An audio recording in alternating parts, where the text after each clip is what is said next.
Welcome to our quick guide on using tags on Chartnote.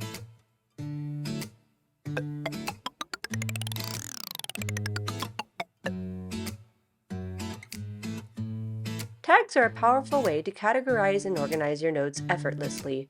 For example, you can categorize your notes for the patients you see in your clinic, hospital, and nursing home, or perhaps mark the notes that you've completed. To add a tag to a note, simply open a note or create a new one. Then, click here. If you've used tags before, suggested tags will appear for you to choose from. To create a new tag, click here. Name your tag, then assign a color.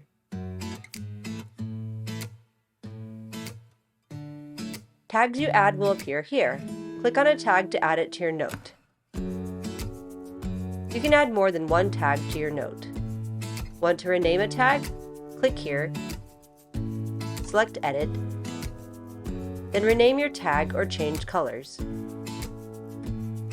This updates the tag in all your notes. To remove a tag, click Delete, then Confirm. This deletes the tag from all notes. Searching by tags is simple.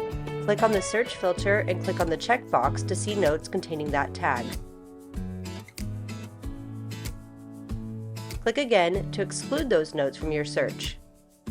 To search for notes with multiple tags, click each tag in the search bar. And that's it! Using tags on Chartnote makes organizing your notes a breeze. Give it a try and see how it can streamline your workflow. Thanks for watching and happy charting!